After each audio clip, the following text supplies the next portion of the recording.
JQuery selectors देखते हैं अपन। इसमें सबसे पहले अपन को जेक्वेरी लिंक करानी पड़ेगी। ठीक है, जेक्वेरी लिंक कराने के लिए अपन जाते हैं jquery.com पे।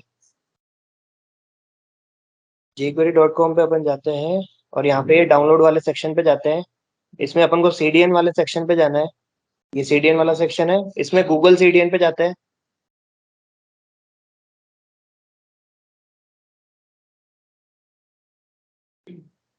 ये गूगल सीडीएन आ गया।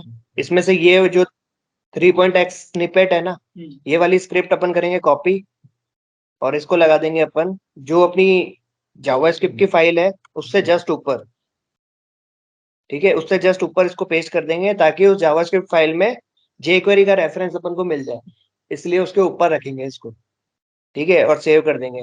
अब ये अपनी जेक्वेरी जो फाइल है वो इंक्लूड हो गई है अपने प्रोजेक्ट, अपने वेब पेज के अंदर। ठीक है, अब अपन user.js में जेक्वेरी को यूज कर सकते हैं। ठीक है, तो सबसे पहले अपन आते हैं जेक्वेरी के जावास्क्रिप्ट वाली फाइल के अंदर, अपनी जो जेएस फाइल है उसके अंदर। ठीक है, इसके अंदर अपन को सबसे पहले, तुमको मैंने बताया था डॉक्यूमेंट डॉट रेडी लिखना होता है। सारी जो भी जेक्वेरी का कोड है वो कहाँ पे करेंगे अपन? डॉक्यूमेंट डॉट रेडी के अंदर। तो अपन क्या लिखेंगे? Dollar document. ठीक है, ये तो हो गया सिलेक्टर। सबसे पहले अपन सेलेक्ट कर लिया डॉक्यूमेंट को। उसके बाद में इवेंट लगाएंगे, एक्शन लगाएंगे इसके ऊपर, क्या? रेडी। ये इवेंट है। जब रेडी हो जाए तब क्या काम होना चाहिए? बाकी सारा काम तब होना चाहिए, तो उसके अंदर फंक्शन डालना पड़ेगा अपन को। तो यहाँ पे डालेंगे फंक्शन। ऐसे ही बनता है फंक्शन। ठीक है, फिर यहाँ पे बॉडी के लिए करली ब्रैकेट और एंटर कर देंगे। अब इसके बीच में जहां यहाँ पे अपन लिखेंगे जेक्वेरी कोड। यहाँ पे अपन जेक्वेरी का कोड लिखेंगे। ठीक है, ये तो हो गया अपना स्टार्टिंग का काम। ठीक है, स्टार्ट यहाँ से करना है अपन को। अब सबसे पहले कुछ एचटीएमएल लिख लेते हैं ताकि उसके ऊपर मैं कुछ इवेंट कर सकूं। ठीक है, तो उसको जिसको सेलेक्ट करना है पहले वो तो बनाना ही पड़ेगा। तो सबसे पहले मैं क्या करता हूँ, मेन्यू बना लेता हूँ। Div class menu. ठीक है, कुछ मेन्यू बना लेते हैं। एंकर, ये एंकर बना लिया मैंने। होम, 4 मेन्यू बना लेता हूँ। होम, अबाउट, कॉन्टेक्ट और टेस्ट लिख लेते हैं इसको। ठीक है, इनके अंदर मैं एचरफ दे देता हूँ। अभी के लिए हैश दे देता हूँ, हैश, और कुछ नहीं देता। ठीक है, ये सिंपल मैंने मेन्यू बना दिया। उसके बाद में क्या करता हूँ, उसके बाद में एक S2 बना लेता हूँ। ठीक है, यहाँ पे लिख लेते हैं एक क्वेरी इंट्रो। ठीक है, ये एक S2 बना लिया मैंने। इसके बाद में मैं एक पैराग्राफ बना लेता हूँ। इसमें मैं लिख देता हूँ कुछ भी टेक्स्ट। ठीक है, ये पैराग्राफ बना लिया मैंने।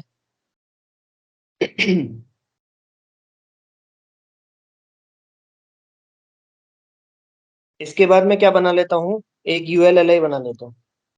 ठीक है, UL L I, L I के अंदर अपन क्या लिख लेते हैं, इंट्रो।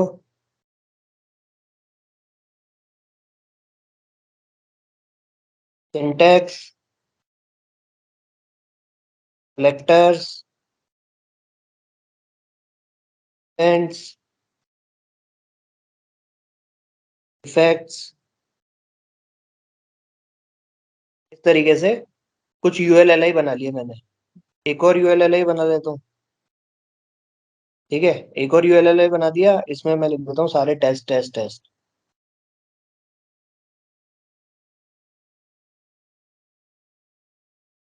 तो इस तरीके से कुछ मैंने HTML बना दिया है। ये देखो ऐसी दिख रही है ये। ठीक है, सिंपल HTML मैंने लिख ली है। अब मैं क्या करता हूँ, आपको सेलेक्टर का डेमो दिखाता हूँ कि कैसे सेलेक्ट करते हैं। तो सबसे पहले टैग नेम से सिलेक्ट करके बताता हूँ कि टैग नेम से कैसे सिलेक्ट करते हैं। तो टैग नेम से सिलेक्ट करने के लिए वही डॉलर, ये पैरेंथेसिस, इसके बाद इसके अंदर डबल कोट के अंदर अपन टैग का नाम लिखेंगे। जैसे मेरे को पैराग्राफ को सिलेक्ट करना है तो पी नेम लिखूंगा मैं। ये पी लिखा मैंने। अब इसने क्या कर लिया, सिलेक्ट कर लिया पैराग्राफ को। ठीक है, अब मैं क्या करता हूँ, इस पे कुछ भी एक्शन परफॉर्म करता हूँ। तो मैं एक्शन परफॉर्म तुमको करके दिखाता हूँ कि इसकी CSS चेंज करके दिखाता हूँ। ठीक है, तो उसके लिए एक मेथड आता है डॉट CSS। CSS चेंज करने के लिए एक मेथड आता है डॉट CSS।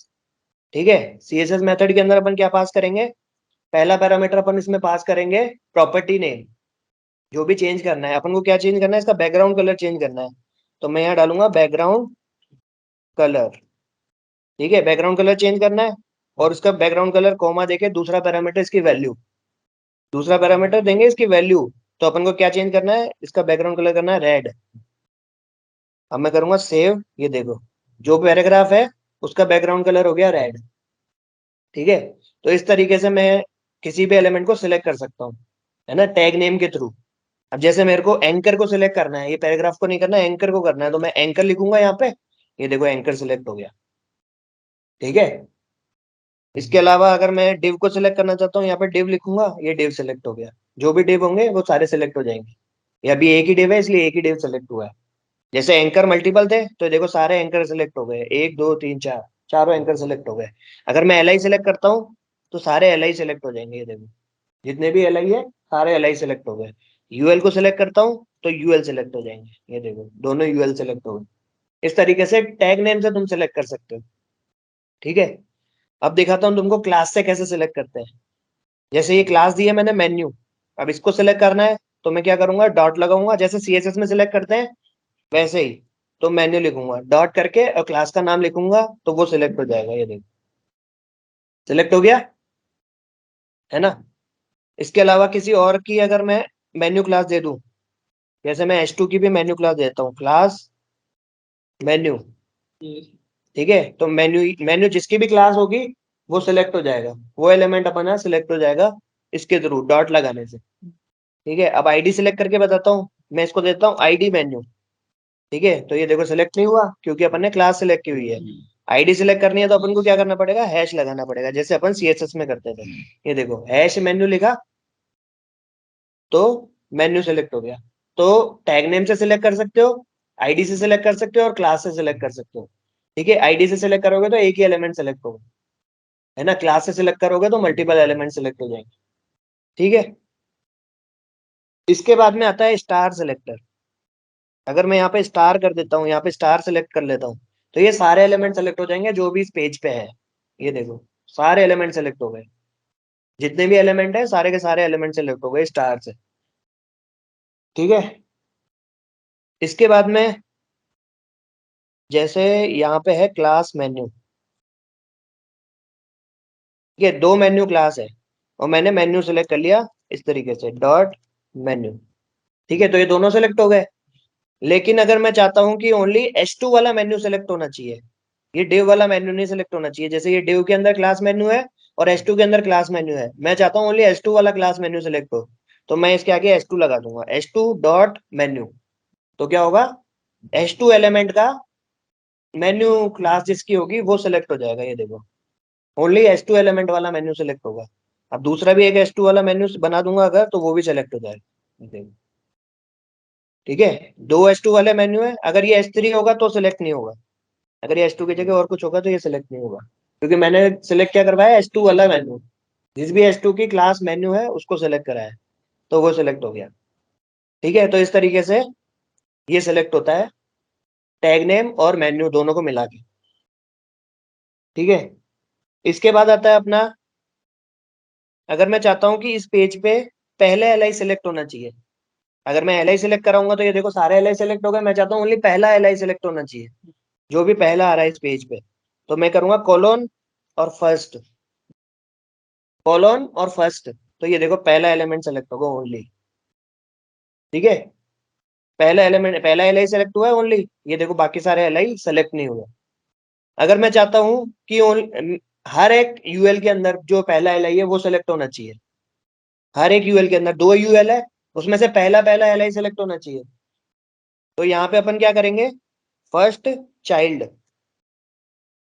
फर्स्ट चाइल्ड से क्या होगा, हर एक UL के अंदर जो पहला LI चाइल्ड है वो सिलेक्ट हो जाएगा। ये देखो ठीक है, इस UL के अंदर पहला LI चाइल्ड सेलेक्ट हो गया, दूसरे UL के अंदर पहला LI चाइल्ड सेलेक्ट हो गया। ठीक है, इधर तुम UL भी लिख सकते हो, UL के अंदर LI चाइल्ड, तो भी सेम काम करेगा। फर्स्ट चाइल्ड मतलब पहला चाइल्ड, हर एक एलिमेंट का पहला चाइल्ड सेलेक्ट होगा, और फर्स्ट मतलब कि ओनली पूरे पेज पे पहला सेलेक्ट होगा, ठीक है। इसी तरीके से अगर तुम चाहते हो कि मैं लास्ट को सिलेक्ट करूं, लास्ट को, ओनली लास्ट एल आई को, तो ये देखो लास्ट वाला एल आई सेलेक्ट हो गया, इस पेज पे जो भी लास्ट एल आई होगा वो सिलेक्ट हो जाएगा। अगर तुम चाहते हो कि हर एक यूएल के लास्ट एल आई को सिलेक्ट करना है, तो लास्ट चाइल्ड करेंगे यहाँ, लास्ट चाइल्ड से हर एक यूएल का लास्ट चाइल्ड सेलेक्ट हो जाएगा, ठीक है।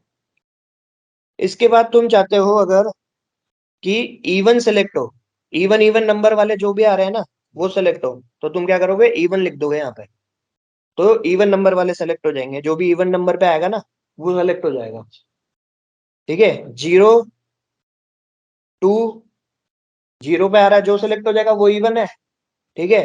2 पे आ रहा है वो सेलेक्ट हो जाएगा, उसके बाद में 4 पे आ रहा है वो सेलेक्ट हो जाएगा, 6 पे आ रहा है वो सेलेक्ट हो जाएगा, 8 पे आ रहा है वो सेलेक्ट हो जाएगा, ठीक है। ऑड सेलेक्ट करना है तो ऑड, जो ऑड नंबर पे आ रहे हैं वो सेलेक्ट हो जाएंगे, ठीक है। इस तरीके से इवन और ऑड काम करता है। अब एक और टाइप का सिलेक्टर है, वो है एट्रीब्यूट से सिलेक्ट करना। किसी भी एलिमेंट को अपन एट्रीब्यूट से सिलेक्ट करना चाहते हैं, ये एट्रीब्यूट है एचरेफ, एचरेफ एट्रीब्यूट है, अपन चाहते हैं जिसमें भी एचरेफ एट्रीब्यूट है वो सिलेक्ट हो जाए, तो अपन क्या करेंगे, स्क्वायर ब्रैकेट लगाएंगे, ठीक है। स्क्वायर ब्रैकेट लगाने के बाद अपन क्या करेंगे, यहाँ पे लिख देंगे एट्रीब्यूट का नाम, तो जिस एट्रीब्यूट का नाम लिखेंगे वो एट्रीब्यूट जिसमें जिस भी एलिमेंट में वो एट्रीब्यूट है वो सिलेक्ट हो जाएंगे। ये देखो एचरेफ वाले एट्रीब्यूट वाले सारे सिलेक्ट हो गए, ये देखो एंकर है ये तीनों, चारों चार एंकर है अपने पास जिसमें से 3 में एचरेफ लगा हुआ है, तो वो वाले एचरेफ वाले सिलेक्ट हो गए तीनों, ठीक है। अपन चाहते हैं कि जिस एचरेफ की आईडी, जिस एचरेफ की वैल्यू हैश हो वही सिलेक्ट हो, है ना। तो अपन क्या करेंगे, यहाँ पे वैल्यू डाल देंगे इक्वल सिंगल कोट, इसके अंदर अपन क्या डालेंगे, वैल्यू डाल देंगे। अपन चाहते हैं जिसमें हैश हो ना वही सिलेक्ट हो, ठीक है। तो ये देखो तीनों सिलेक्ट हो गए, तीनों में हैश है। अपन इसको दे देते हैं हैश अबाउट, अपन इसको दे दिया हैश अबाउट, तो देखो इसकी वैल्यू चेंज हो गई, तो ये उसको सिलेक्ट करेगा जिसकी वैल्यू हैश है, ठीक है। अब अपन चाहते हैं कि ऐसा एंकर सेलेक्ट हो, तो यहाँ पे एंकर लिखेंगे जिसका एचरेफ हैश नहीं है, ऐसा एंकर जिसका एचरेफ हैश नहीं है, तो अपन यहाँ पे लिखेंगे नॉट इक्वल, ठीक है। इक्वल लिखा था वहां पे लिखेंगे नॉट इक्वल, नॉट इक्वल लिखा हैश, तो जिसका भी हैश नहीं है एंकर, एंकर का एचरेफ जिसका भी हैश नहीं है उसको सिलेक्ट कर लेगा। तो ये देखो बाकी दोनों का हैश है तो इन दोनों को सिलेक्ट नहीं किया, ये पहले दूसरे को सिलेक्ट कर लिया। इसके अलावा भी बहुत टाइप के सिलेक्टर्स आते हैं, ये मेजरली यूज होते हैं,